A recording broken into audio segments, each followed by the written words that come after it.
Hello friends. आज हम इस वीडियो में बीपीएससी टीआरई में पूछे गए मैथ के कुछ महत्वपूर्ण प्रश्नों को सॉल्व करेंगे। सेट नंबर है 7। इससे पहले ऑलरेडी हमने 6 सेट करा रखा है और बाकी सब्जेक्ट भी हमने कवर कर लिया है।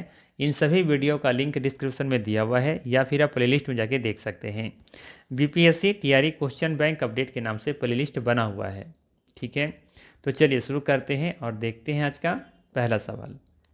ध्यान रखिएगा, यहाँ पे हम जितने भी सवाल को सॉल्व करेंगे सभी इजी कॉन्सेप्ट में करने वाले हैं और जो सबसे आसान तरीका होगा, ठीक है, कॉन्सेप्ट के साथ।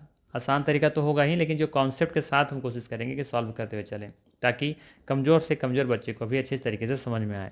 ठीक है, तो मैथ से डरने की ज़रूरत नहीं है। आसान से आसान मेथड से हम लोग कोशिश करेंगे यहाँ पे सॉल्व करने का। तरीका क्या होना चाहिए वो भी ढूंढने की कोशिश करेंगे। ठीक है, तो चलिए अब देखते हैं पहला सवाल क्या कहा जा रहा है। तो पहले यहाँ तो देखेंगे कि सवाल में क्या है कि 2x plus 3y equal to 77। ये क्या है? ये है दो चर वाला समीकरण। अगर आप लोग जानते होंगे कि दो चर वाले समीकरण के अनेक हल होते हैं, लेकिन अगर x और y का मान अगर ये दोनों समीकरणों को संतुष्ट कर दे तो उसका एक हल होगा। ठीक है, तो इसका मतलब ये है कि x और y का मान ऐसा ढूंढिए कि जो इस समीकरण को भी संतुष्ट कर दे और इस समीकरण को भी संतुष्ट कर दे। राइट, तो चलिए देखते हैं। पहले मान लेते हैं कि x का मान यहाँ पे पहला नंबर पे मान लेते हैं कि 12 है और जबकि y का मान 18 है। तो क्या इस समीकरण संतुष्ट होता है या नहीं? अगर होगा तो फिर इसको भी संतुष्ट करने की कोशिश करेंगे। ठीक है, आसान सा तरीका ये है। चलिए देखते हैं। तो यहाँ पे 2x का मान हम मान के चल रहे हैं y है, सॉरी x का मान 12 है प्लस 3 y का मान 18 है। कितना आना चाहिए इसका मान? 77।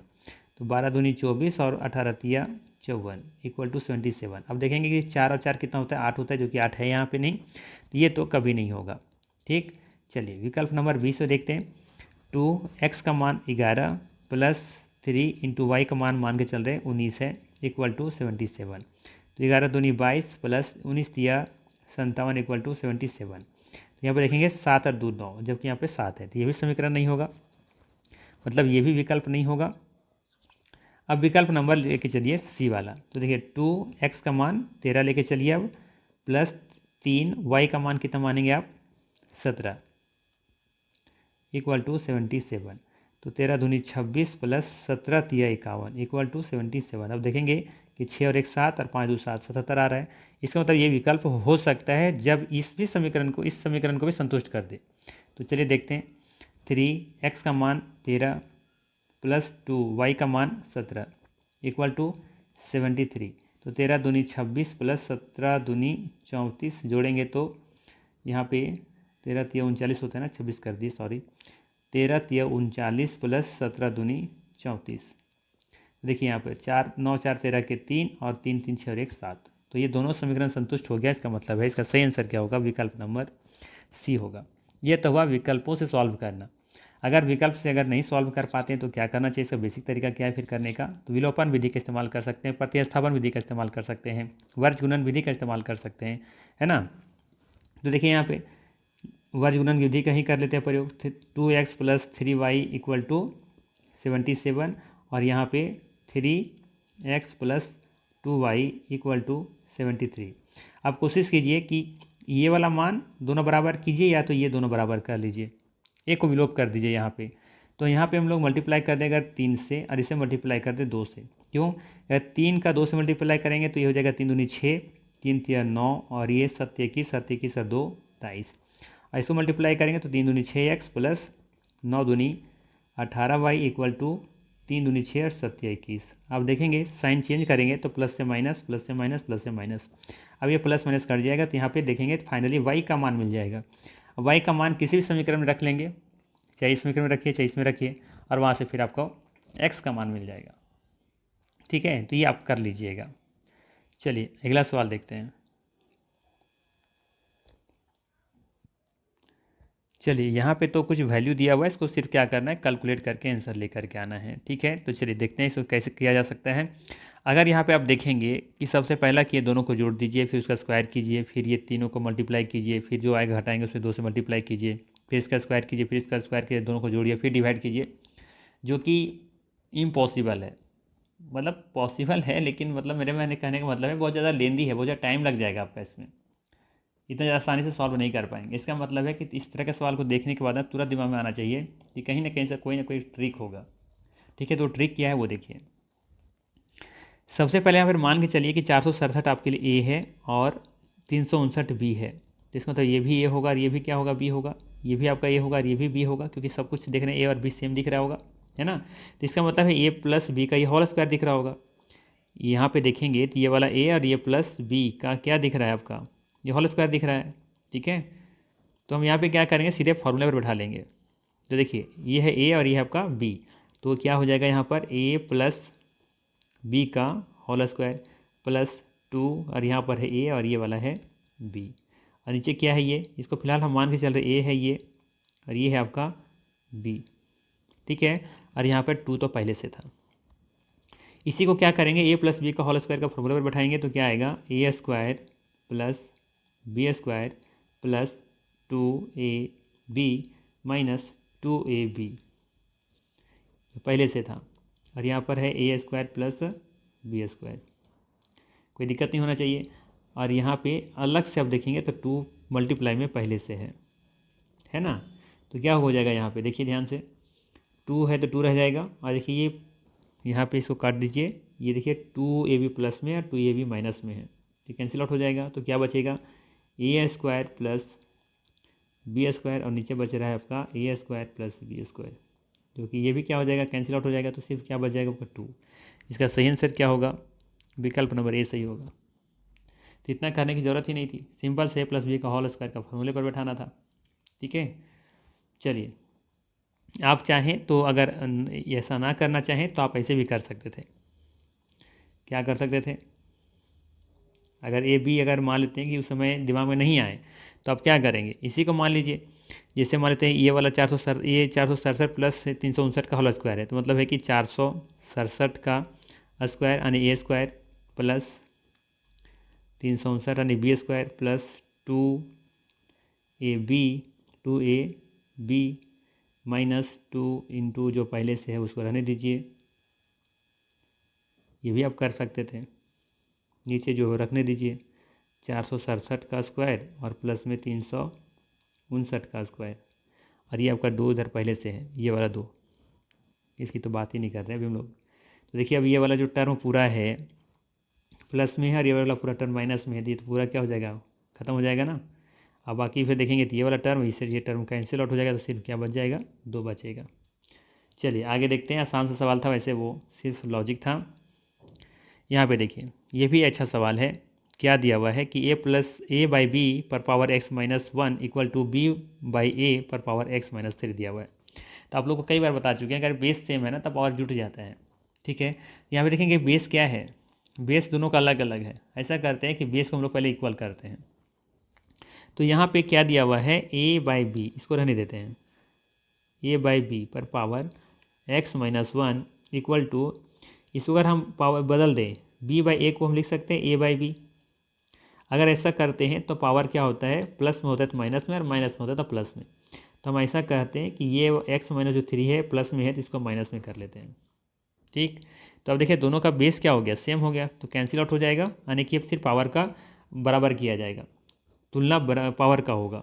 तो X minus 1 equal to minus X और माइनस माइनस प्लस 3 हो जाएगा, होगा ना। अब ये एक्स है, इधर माइनस में, इधर आएगा तो प्लस में होगा, इधर 3 है, इधर प्लस माइनस में, इधर आएगा तो प्लस में 1, तो ये हो जाएगा 2x इक्वल टू 3 और 1 4, तो x का मान निकल जाएगा 2 दूनी 4। तो x का मान यहाँ पे क्या आएगा, 2 आएगा। ठीक है, हमेशा ध्यान रखना है कि जब भी इसको टर्म को बदलना हो, जैसे अगर लिखना हो, मान लो 1/2 लिखा हुआ है और पावर लिखा हुआ -2, तो हम इसको लिख सकते हैं 2 ऊपर जाएगा और 1 नीचे आएगा, तो पावर से प्लस में हो जाएगा। ठीक है, अगर 2/1 है तो इसको हम लिख सकते हैं 1/2 पर पावर -2। ठीक है, तो ये कॉन्सेप्ट याद रखना है। ये तो क्लास 7 का वैसे कहानी है। चलिए अगला सवाल है, ये भी आसान सा सवाल है कि एक फल विक्रेता के पास कुछ सेब थे, वह 40% सेब बेचता है। कितना बेच रहा है, 40% सेब को बेचता है, मतलब कि कितना नहीं बेच रहा होगा, 60%। यही तो बात हुई ना कि एक फल विक्रेता के पास कुछ सेब थे, उसमें से 40% सेल किया है, मतलब है कि 60% बचा हुआ है। और उसके पास अभी भी 420 सेव जो है ना बचे हुए हैं, मतलब है कि 60% जो है वो 420 है। तो उसके बाद मूलतः उसके पास कितने सेव थे? सिंपल सा है ना कि ये जो 420 बचा हुआ है ये कितना परसेंट है? 60% है। तो टोटल हमारे पास शुरू में कितना रहा होगा? 100% रहा होगा, जिसमें से 40 बचे हैं, 60 बचा हुआ है। तो 420 60% के बराबर है, तो कुल निकालना है तो 100 से गुना कर देंगे। ठीक है, ये हो जाएगा, एक जीरो से जीरो कट कट जाएगा, तो 6 7 42, मतलब है कि 700 सेव थे उसके पास। विकल्प नंबर ए सही होगा। अगर यही पूछता आपसे कि कितना सेव बेच दिया फिर, है ना, तो इसका मतलब है कि 420 जो था वो 60% के बराबर था, बेचा कितना है? 40%। तो 40 से मल्टीप्लाई कर देते, तो एक जीरो से एक जीरो, और 6 7 42, और 7 चौक 28, मतलब 280। 280 मतलब है कि 280 सेव बेचा है और 420 उसके पास बचा हुआ है, जो कि क्वेश्चन में खुद लिखा है। तो दोनों कर हम जोड़ते हैं तो कुल मिला के 700 सेव आना चाहिए, जो कि आ रहा है 4 2 6 700। ठीक है, चलिए, आसान सा सवाल था। अगला सवाल है कि एक भिन्न जिसका 1/27 से वही अनुपात है जो 3/11 का 5/9 से है, वह बराबर है, कितने के बराबर है? ठीक है, तो यहाँ पे बेसिक सा लॉजिक क्या है? एक भिन्न, तो वो भिन्न मान लेते हैं कि वो x/y है। हम भिन्न क्या मान के चल रहे हैं कि वो x/y है, और इसका अनुपात हम कैसे ले के चल रहे हैं? 1/27 के साथ। ये वही अनुपात है जो कि अब देखेंगे 3/11 का अनुपात किसके साथ है? 5/9 के साथ है। बस सवाल तो यही है, ठीक है ना। और ये दोनों क्या है? आपस में बराबर है। ठीक, अब इसको सॉल्व कर लेते हैं। तो सॉल्व करेंगे तो इसको हम लोग क्या लिख सकते हैं? जैसे लिखा जाता है 1:1:2, तो इसे क्या लिखते हैं? 1/2 लिखते हैं। तो ठीक इसी तरीके से इसको लिखा जा सकता है x/y डिवाइडेड बाई 1/27 लिख सकते हैं, इक्वल टू 3/11 डिवाइडेड बाई 5/9। हाँ या ना? लिख सकते हैं ना? तो यहाँ लिखेंगे फिर आगे x/y, और यहाँ पे अगर इसको टर्म को ऊपर लेकर के आते तो 27 ये हो जाएगा 1, इक्वल टू 3/11 गुना हो जाएगा ये 9/5। यही होगा ना? अब आगे थोड़ा सा कैलकुलेट कीजिए तो क्या मिलेगा? ये हो जाएगा x/y गुना 27, नीचे 1 है, इक्वल टू से मल्टीप्लाई कीजिए तो 9×3 = 27 और 11 बचे 55। यही होगा ना? तो देखिए ये 27 से 27 क्या हो जाएगा? कैंसिल आउट हो जाएगा। इसका मतलब सिर्फ इधर क्या बचा है? x/y बचा है, इक्वल टू इधर ऊपर 1 बचा हुआ है, नीचे 55 बचा हुआ है। तो मतलब है कि 1/55 से अनुपात है इसका। एक भिन्न जिसका 1/27 से वही अनुपात है, मतलब कि 1/55 से 1/55 से 1/27 से वही अनुपात है जो 3/11 का 5/9 से है। ठीक है, इसका मतलब है कि 1/55 अनुपात 1/27। अगर इसको सॉल्व करते हैं और इसको सॉल्व करते हैं तो दोनों का मान क्या आना चाहिए? बराबर आना चाहिए। अब करके देख लेना। मतलब इसका सही आंसर क्या है? विकल्प नंबर सी सही है, कोई भी इशू नहीं होना चाहिए। चलिए, अब अगला सवाल है, ये भी आसान सा सवाल है कि यदि साधारण ब्याज की वार्षिक दर से 10% से बढ़कर के कितना हो जा रहा है? 12.5% हो जा रहा है। ठीक है, तो एक आदमी की वार्षिक आय कितना बढ़ जा रही है? 1250 में बढ़ जाती है। उसका मूलधन क्या है? तो पहला तो एक तरीका था सिंपल सा वाला, फिर सिंपल सा वाला जो कि हम पहले बता चुके हैं कि क्या क्या दे रखा है, उसको लिख लीजिए। ठीक है, तो यहाँ पे पी कितना दे रखा है? नहीं दे रखा है, तो मान के चलिए कि 100 है। ठीक है, टाइम कितना दे रखा है? यहाँ पे वार्षिक कुछ वैसा दिया नहीं, तो एक आदमी के वार्षिक है, मतलब मान के चल रहा है कि यहाँ 1 ही साल की बात हो रही है। रेट कितना दे रखा है? एक में 10% दे रखा है, और दूसरे वाले में भी सेम ही कंडीशन है। सिर्फ बोला जा रहा है कि यदि साधारण ब्याज की वार्षिक दर 10% से बढ़ के कितना हो जा रहा है? 12.5%। बाकी सब कुछ कंडीशन सेम है, मतलब उसका प्रिंसिपल वही रहने वाला है, टाइम वही रहने वाला है, सिर्फ रेट बढ़ जा रहा है। यहाँ पे है 10% और यहाँ पर है 12.5%। अगर इस तरह से होता है तो उसका 1250 क्या होता है? बढ़ जाता है। ठीक है, अब यहाँ मूलधन पूछा है, तो ऐसा करते हैं, मूलधन हम मान के चल रहे हैं, यहाँ पे इसका मूलधन मान लेते हैं, इसका P है, और ये मान लेते हैं P1 है। ठीक है, अब ये मान के चल रहे हैं क्योंकि मूलधन पूछा है आपसे। ठीक, अनुपात पूछता तब हम 100 मान के चल सकते थे। अब इसको सॉल्व कीजिए, जाहिर सी बात है इस पर इसको आपको ज़्यादा ब्याज मिल रहा होगा, इस पर कम ब्याज मिल रहा होगा। ठीक है, तो पहले ब्याज जिस पर ज़्यादा मिला उसको पहले लिख लेते हैं। तो इसका सूत्र क्या होता है? P × T × R by 100 minus P, इसको 1 कर लेते हैं, into T into R by 100। दोनों का डिफरेंस बोला है कि 1250 रुपया जो है बढ़ जाता है। और इसको कैलकुलेट कर लेते हैं मान बैठा करके। P का मान P ही रहेगा, T का मान 1, R का मान 10% और नीचे 100 माइनस P1 का मान कितना वही रहेगा। वैसे तो दोनों सेम ही है तो P1 मानने की ज़रूरत नहीं है, दोनों का तो मान सेम ही है ना, ठीक है। वैसे P और दोनों का मान P ही मान के चलिएगा, क्योंकि दोनों का P सेम है, प्रिंसिपल सेम है। टाइम 1 साल और अच्छा यहाँ पे लेके चलना पड़ेगा 12.5% और यहाँ पर 10%, नीचे 100 इक्वल टू 1250, ठीक है। अब एलसीएम निकालिए, 100 और 100 का एलसीएम 100 हो जाएगा, ठीक है। और यहाँ से कटेंगे तो निकल करके आएगा 12.5P माइनस यहाँ निकल करके आएगा 10P इक्वल टू 1250। अब 12.5 में से 10 जाएगा तो कितना बचेगा, 2.5P इक्वल टू 1250 गुना 100। अब इधर ये P 2.5 गुना में है 12.5 ना, अच्छा ठीक है, 2.5 घटाए थे तो इधर आकर के आएगा 2.5, ठीक है। अब ये दशमलव को हटा कर 0 पर ले जाइए, 25 बचे हैं 125 पर 0, मतलब हो जाएगा ये 50,000 रुपया, ठीक है। तो P का मान कितना है, 50,000 रुपया है। बट इतना करने की ज़रूरत नहीं है, इतना जो आप कैलकुलेट कर रहे थे ना, इतना करने की कोई ज़रूरत नहीं है। सिंपल सा लॉजिक ये है कि देखिए सब कुछ परिस्थितियाँ सेम है, प्रिंसिपल भी वही है, रेट सिर्फ क्या हो रहा है 10% से 12.5% हो रहा है, टाइम भी वही है। इसका मतलब है कि अगर 10% से 12.5% हो रहा है, मतलब कितना बढ़ रहा है, 2.5% बढ़ रहा है। इसकी वजह से आपको कितना ज़्यादा मिला, 250 रुपया, क्योंकि बाकी परिस्थितियाँ सेम हैं। इसका मतलब है कि जो 1250 रुपया है ना, ये कितना परसेंट है, ये 2.5% है। तो हमें कितना परसेंट चाहिए, 100%।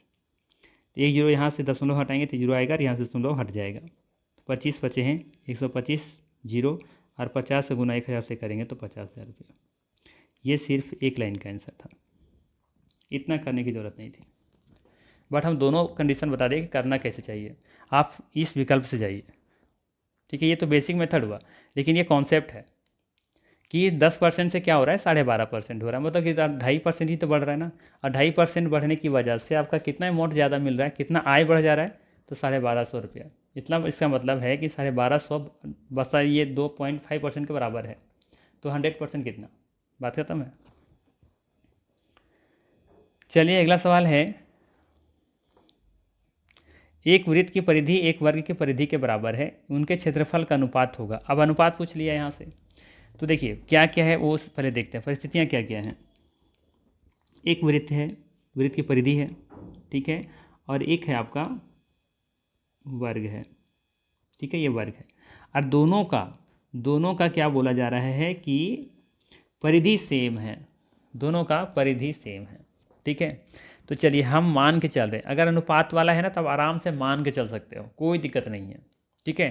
तो मान के चलिए कि इसका जो रेडियस है वो r है, मतलब कि r का मान हम मान लेते हैं सिंपल सा कि इसका रेडियस जो है वो 7 सेंटीमीटर है, ठीक है।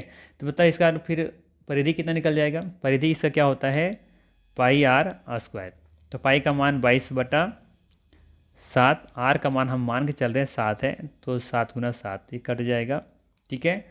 तो कितना हो जाएगा इसका, निकल करके आएगा 7 दूनी 14 के 4 और 7 दूनी 14 और 1 15, 154। सॉरी ये तो गलत निकाल दिया, हम तो इसका क्षेत्रफल निकाल दे रहे हैं, माफ़ कीजिएगा। 2πr, इसका परिधि कितना होता है, 2πr होता है।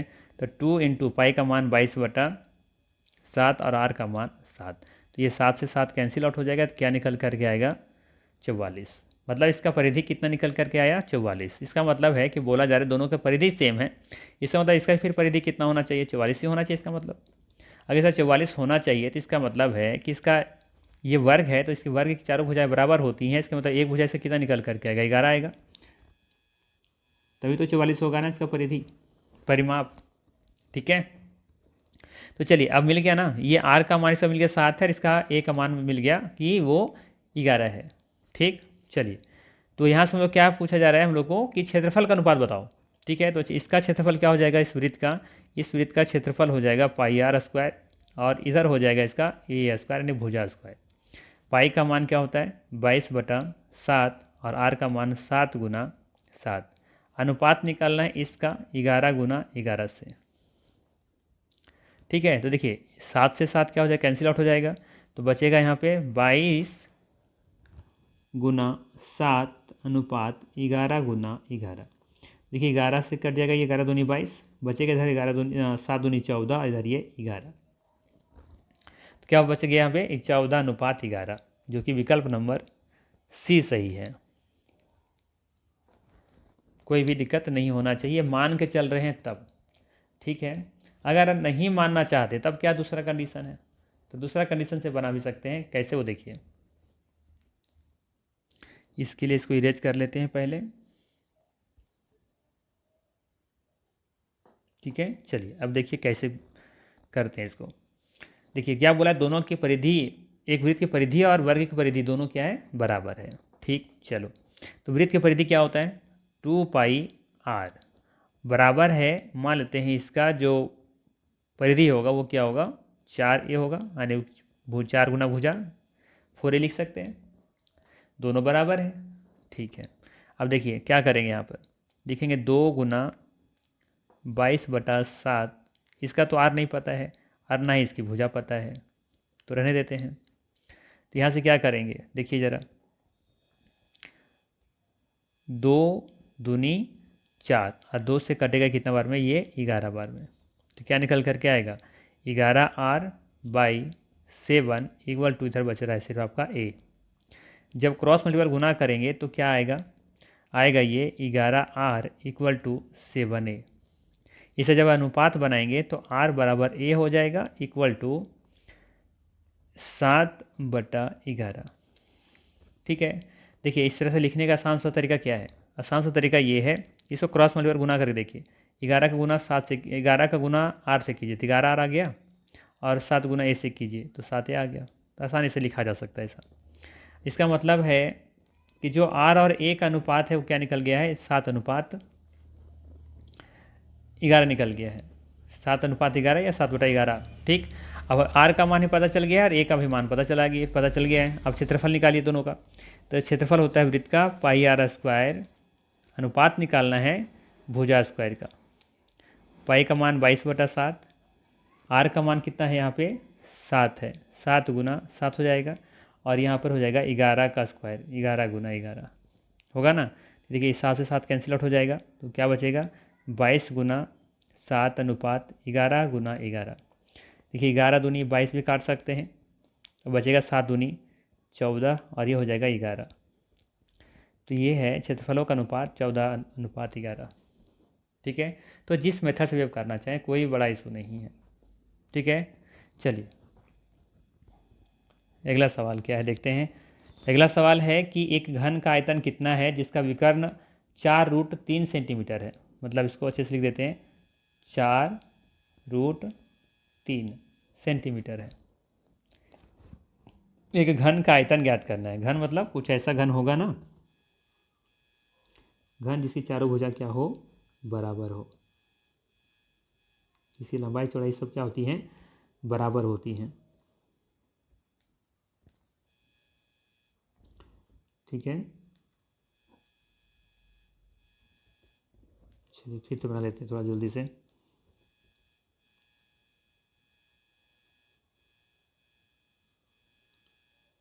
ये मिला दीजिए, इसको मिला दीजिए, इसको मिला दीजिए, और यहाँ पे इसको मिला दीजिए। ठीक है, तो जिसकी भुजाएं चारों भुजाएं क्या होती हैं, बराबर होती हैं, यानी कि लंबाई गुना चौड़ाई गुना ऊंचाई। ठीक है, तीनों बराबर होना चाहिए। ठीक है, तो घन का इसका आयतन ज्ञात करना है। तो आयतन के बारे में बताए थे ना कि पहले देखिए कितना एरिया में फैला हुआ है। ठीक है, तो ये कितना एरिया में फैला हुआ है, ये तो a × a में फैला हुआ है, और कितनी हाइट तक गई हुई है, a हाइट तक गया होगा। तो इसका मतलब है कि इसका जो घन का आयतन होगा वो क्या होगा, a³ होगा। यही तो ज्ञात करना है। और विकर्ण इसका दे रखा है। विकर्ण मतलब है कि अगर इस कॉर्नर से रखें तो इस कॉर्नर की जो लंबाई होगी, जो मैक्सिमम लंबाई होगी, यानी इस घन में जो सबसे लंबी रखी जाने वाली वस्तु होगी उसी को विकर्ण कह रहे हैं। यहाँ पे जो लंबाई उसका दे रखा है 4√3। ठीक है, तो याद रखना है पहले तो विकर्ण का निकालने का सूत्र क्या होता है, अगर ये पता है तो आसानी से निकाल सकते हैं। तो विकर्ण निकालने का सूत्र क्या होता है वो देखिए। विकर्ण निकालने का सूत्र होता है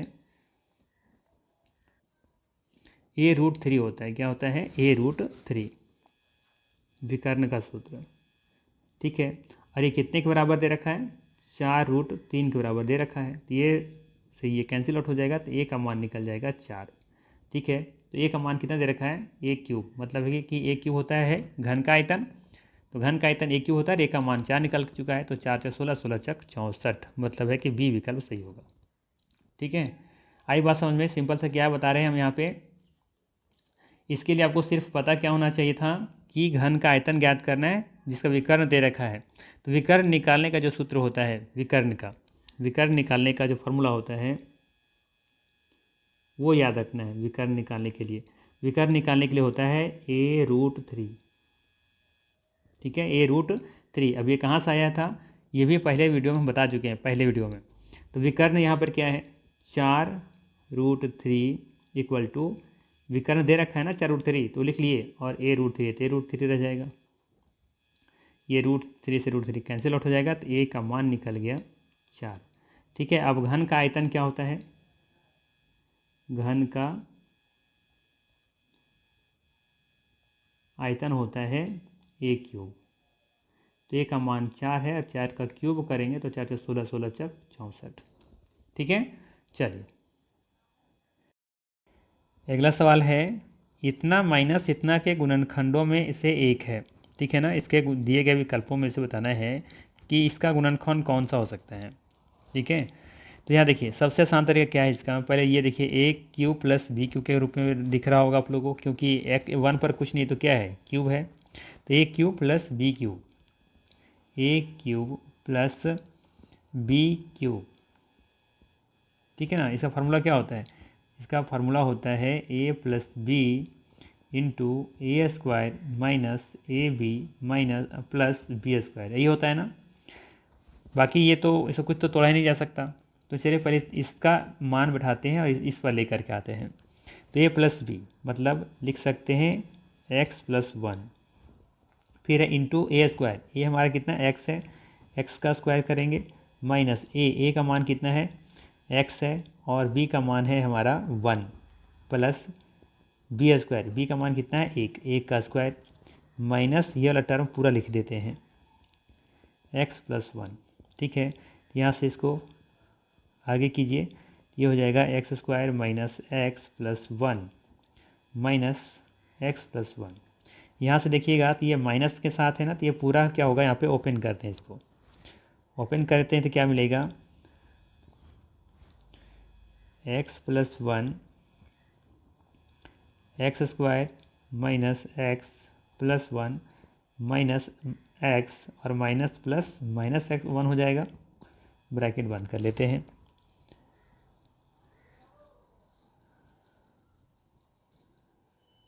चलिए अब यहाँ से इसको कैंसिल आउट कीजिए, 1 से 1 कट जाएगा, तो क्या बचेगा? बचेगा आपके पास x + 1 x² - x। देखिए माइनस में, ये भी माइनस में, माइनस क्या हो जाएगा? प्लस हो जाएगा। तो हो जाएगा इसका मतलब x कितना हो जाएगा? 2x हो जाएगा, लेकिन साइन माइनस का ही रहेगा। ठीक है, अब यहाँ से देखेंगे तो विकल्पों में ऐसे एक गुणनखंड ये होना चाहिए और एक गुणनखंड ये होना चाहिए, ऐसा कोई विकल्प दिख नहीं रहा। ज़्यादा करेंगे हम यहाँ पे तो x + 1 तो कुछ नहीं कर सकते। यहाँ से इन दोनों में से आप देखेंगे तो x कॉमन है, तो x को बाहर निकालेंगे तो यहाँ बचेगा x, माइनस यहाँ बचेगा सिर्फ 2। इसका मतलब गुणनखंड से क्या क्या हो जाएगा? x + 1 एक गुणनखंड है, एक गुणनखंड आपको x मिलेगा, और एक गुणनखंड मिलेगा x - 2, जो कि कोई भी विकल्प नहीं दिख रहा है। इसका मतलब इसका सही आंसर क्या हो जाएगा? फिर विकल्प नंबर ई हो जाएगा, उपयुक्त में से कोई नहीं। ठीक है, चलिए आगे देखते हैं अगला सवाल क्या है। अगला सवाल है, समीकरण x² - 4 = 0 का मूल्य है, कौन सा मूल्य है ये बताना है। ठीक है, अर्थात आपसे रूट पूछा जा रहा है, इसका हल पूछा जा रहा है। ठीक है, यहाँ पे देखेंगे x² - 4 = 0, तो इसको हम अगर सॉल्यूशन नहीं करें तो इधर माइनस में इधर आएगा तो प्लस में, और इधर x इधर रूट में है, सॉरी इसका स्क्वायर में इधर आएगा तो रूट में आएगा 4, तो x का मान क्या निकल जाएगा? 2। लेकिन ध्यान रखिएगा प्लस और माइनस दोनों होगा। ठीक है, तो इसका विकल्प नंबर हो जाएगा डी, प्लस में भी होगा और माइनस में भी होगा, क्योंकि जब हम √4 का मान निकालते हैं तो प्लस में भी लेते हैं और माइनस में भी लेते हैं। क्यों? क्योंकि देखिए अगर हम 2 का गुना 2 करेंगे तो भी 4 मिलेगा, और -2 का -2 से गुना करेंगे तो भी 2 2 4 और माइनस माइनस प्लस 4 ही मान मिलेगा। ठीक है, तो ये ध्यान रखना है आप लोगों को यहाँ पे कि जो इसका आंसर होगा वो डी विकल्प होगा। ठीक है, प्लस भी होगा और माइनस में भी होगा। ठीक है, आप चाहे तो इस पर वेरीफाई भी कर सकते हैं। कैसे? जैसे देखिए, जैसे एक्स का मान कितना निकला, एक निकला है 2, तो 2 का स्क्वायर -4 इक्वल टू 0। तो 2 दूनी कितना हो जाएगा 4, 4 इक्वल टू 0 आया ना। अब ये -2 एक बार रख के देखिए, इसका स्क्वायर कीजिए -4। अब -2 का स्क्वायर अब जब करेंगे तो माइनस माइनस प्लस 2 दूनी 4 ही मिलेगा ना आपको, तो 0 बाय 0 ही तो आएगा। ठीक है, इसीलिए इसका विकल्प नंबर ए और बी दोनों सही है, डी इसका सही आंसर होगा। ठीक है, तो ये था महत्वपूर्ण 10 प्रश्न।